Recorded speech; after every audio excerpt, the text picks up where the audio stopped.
नमस्कार, खबर समय जगत में आपका स्वागत है। मैं हूं आपके साथ अंकिता और आइए अब खबरें देखते हैं विस्तार से। भोपाल, केंद्र की मोदी सरकार ने वन नेशन वन इलेक्शन के प्रस्ताव को मंजूरी दे दी है।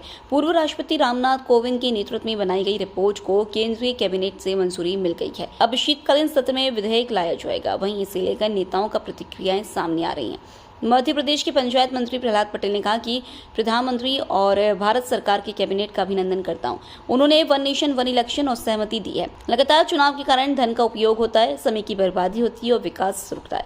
इस स्थिति से निजात पाने के लिए बीजेपी और उनकी सरकार है सदैविक मत रहा है। चुनाव एक बार ही होना चाहिए। पूर्व राष्ट्रपति रामनाथ कोविंद का भी धन्यवाद करता हूँ। आप सबका धन्यवाद। सबसे पहले तो मैं आज आदरणीय प्रधानमंत्री जी और भारत सरकार की कैबिनेट का हृदय से अभिनंदन करता हूं कि उन्होंने वन नेशन वन इलेक्शन को अपनी सहमति दी है। लगातार चुनावों के कारण जिस प्रकार से धन का अपव्यय होता है, समय की बर्बादी होती है और विकास रुकता है, इस परिस्थिति से निजात पाने के लिए भारतीय जनता पार्टी और उसकी सरकारें सदैव उनका एक मत रहा है कि चुनाव एक बार ही होना चाहिए। मैं आदरणीय रामनाथ जी कोविंद का उनका भी हृदय से धन्यवाद करता हूं।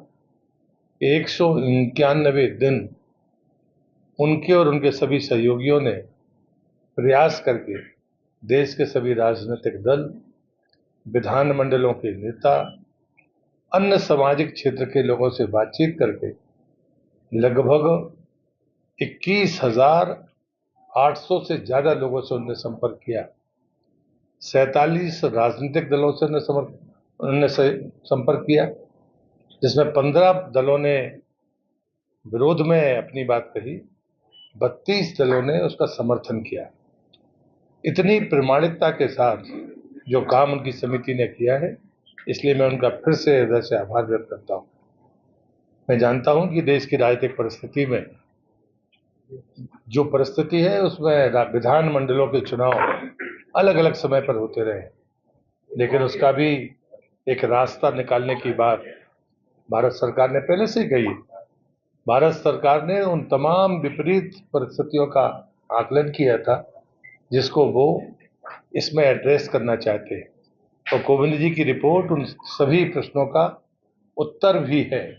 और उसके साथ ही उस रिपोर्ट को अडॉप्ट किया गया था जब महामहिम राष्ट्रपति जी के द्वारा, तभी मैं मानता था कि देश एक ठीक दिशा में आगे बढ़ रहा है।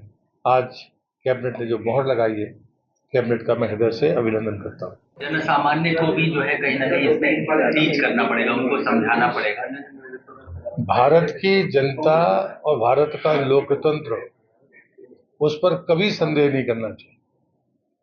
आपातकाल के बाद का चुनाव हो या अन्य चुनाव हो, जिन्हें लोग राजनीतिक दलों ने या जिन तथाकथित बुद्धिजीवियों ने कम पढ़ा लिखा माना, उनने पंचायत चुनाव में एक साथ 4 वोट देकर, जिसमें चिन्ह कभी परिचित नहीं होते, राजनीतिक दलों के चिन्ह तो परिचित होते हैं, लेकिन जब पंचायत चुनाव हुए थे तो पंच, सरपंच, जनपद सदस्य और जिला पंचायत सदस्य 4 वोट किए, चारों के चिन्ह अलग, और उसमें गलती कहीं नहीं हुई।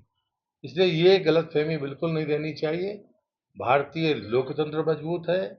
लोकतांत्रिक व्यवस्था में हमारा मतदाता बेहद समझदार है। वो जब भी फैसले करता है, वो फैसले भारत और लोकतंत्र को मजबूत करने वाले होते हैं। लेकिन आगे बढ़ना है क्योंकि आप उसका हिस्सा रहे, उस चुनाव में जब उसको रखा गया, क्या आगे कुछ चुनौतियां? मैंने आपको कहा ना कि चुनौतियों को बाकायदा आइडेंटिफाई किया गया था, चिन्हित किया गया था, और उसी आधार पर ये इतना लंबा समय कोविंद कमेटी ने लगाया है। 191 दिन की कसरत है वो, और जिस स्तर के लोग उस कमेटी में थे, उनके सामने वो चुनौतियां बड़ी साफ थी, और उसका समाधान भी इस नाते उस रिपोर्ट में है। लोकतांत्रिक अधिकारों का हनन है, बीजेपी लोकतांत्रिक अधिकारों का हनन कर रही है। वो संविधान जो पढ़े हैं वो कांग्रेस का पढ़े हैं, वो भारत का संविधान पढ़ेंगे तो उन्हें लगेगा कि नहीं, देश और समाज के हित में अपव्यय को रोकना ये राष्ट्रीय धर्म भी है और कर्तव्य भी है। किस तरह से आगे ये बढ़ता हुआ दिखाई देता है? मैं आपके अनुभव के आधार पर बात कर रहा हूँ। मैं आश्वस्त महसूस करता हूं और मैं मानता हूं कि फॉर्मेट में अधिकतम 2 चरणों में ये कार्यवाही पूरी हो सकती है, क्योंकि जो चुनाव प्रक्रिया के हमको दिखती है स्पष्ट तौर पर, उसमें बड़ी बात यह है कि पंचायत और नगरीय निकायों को भी दूसरे चरण में शामिल करने की बात उसमें है। तो मुझे लगता है कि एक बार में ना सही आप 2 चरणों में किसी को का हक छीने बगैर आप इस अपव्यय को कम कर सकते हैं, और समय आएगा तो एक वन नेशन वन इलेक्शन की परिस्थिति बन जाएगी। खबर समय जगत के लिए संवाददाता आदित्य सराठे की report. For latest news, subscribe to our channel and press the bell icon